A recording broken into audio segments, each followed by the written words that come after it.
toutes, bonjour à tous et bienvenue sur ce podcast Qui c'est qui commande ?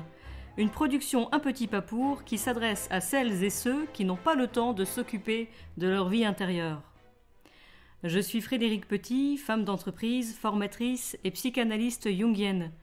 J'accompagne depuis 10 ans la croissance intérieure de personnes aux commandes de projets, d'équipes, d'entreprises ou tout simplement qui essaient d'être aux commandes du quotidien.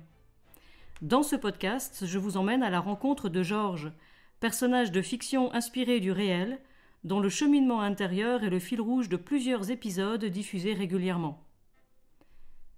Toute ressemblance avec des personnes existant ou ayant existé serait purement fortuite.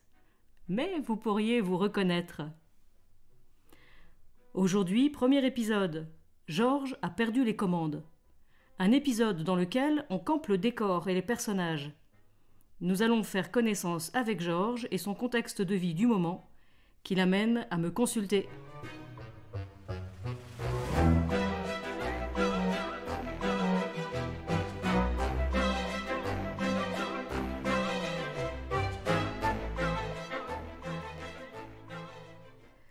L'histoire se passe il y a quelques années.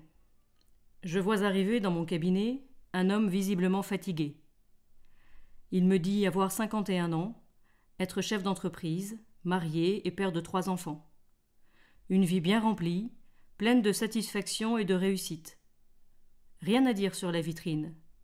Elle est impeccable. Presque trop. Je lui demande pourquoi il est là, et sa réponse fuse dans un souffle. Tout va bien, mais j'ai de plus en plus de mal à me lever pour aller travailler.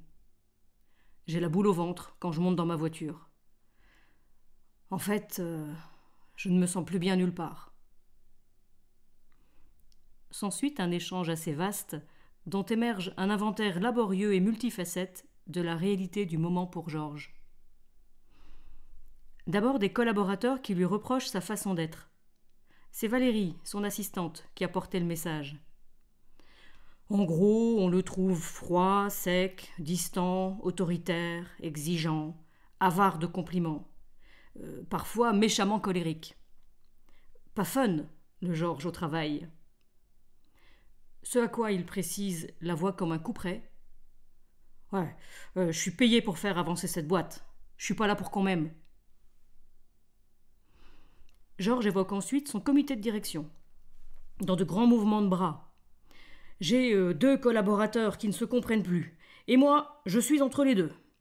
Il y en a un qui est perpétuellement sous tension, 200% mobilisé vers l'innovation et la performance technologique de l'entreprise. Il nous met une pression de dingue pour qu'on change de modèle.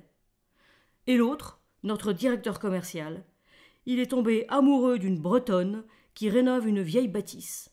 Et il file dès qu'il peut lui donner un coup de main. Je suis inquiet.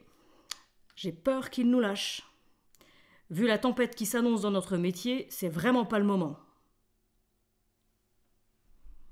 Sur le plan personnel, une épouse, Sophia, artiste peintre et poétesse, lui rappelle régulièrement qu'elle rêve de flâner avec lui en amoureux et que l'entreprise est un ogre insatiable qui aura la peau de leur couple. Et un ami d'enfance, Marcus, qui se bat depuis 6 mois contre un cancer des poumons, comme un miroir tendu sur son manque de souffle à lui.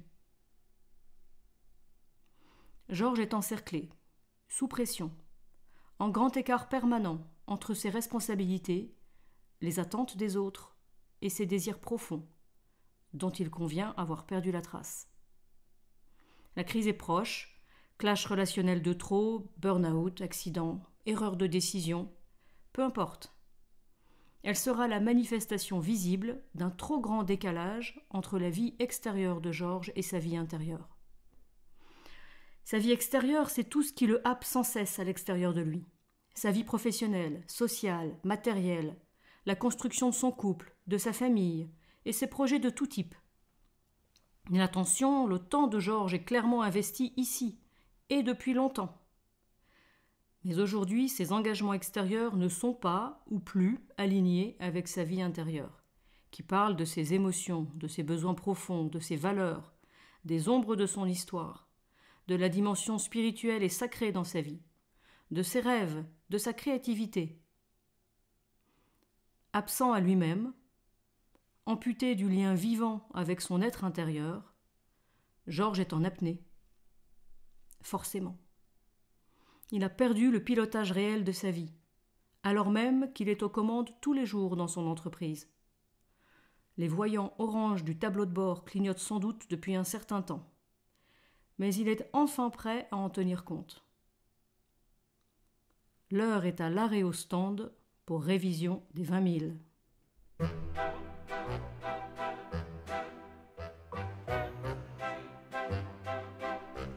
Dans ce premier épisode, nous avons vu qu'il arrive souvent que nos vies se remplissent d'activités et de devoirs de toutes sortes, jusqu'à parfois devenir une identité.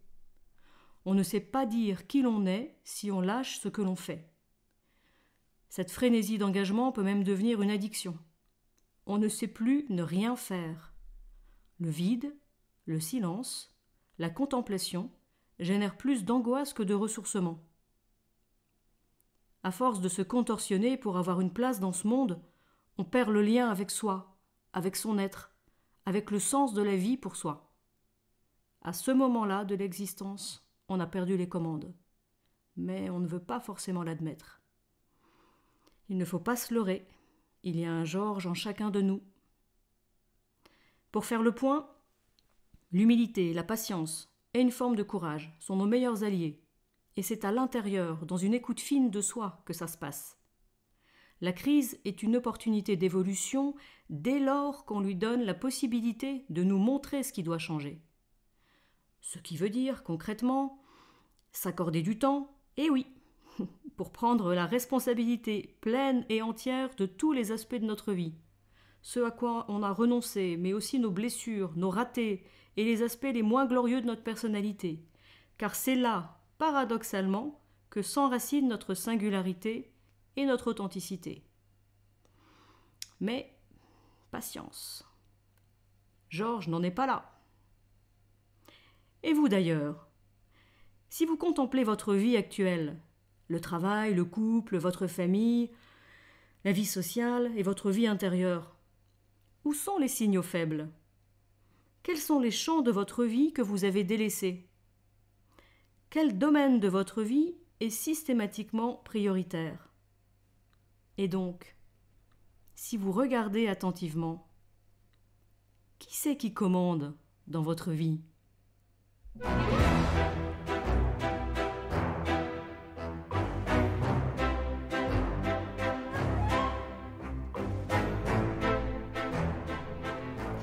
Je vous remercie pour votre écoute.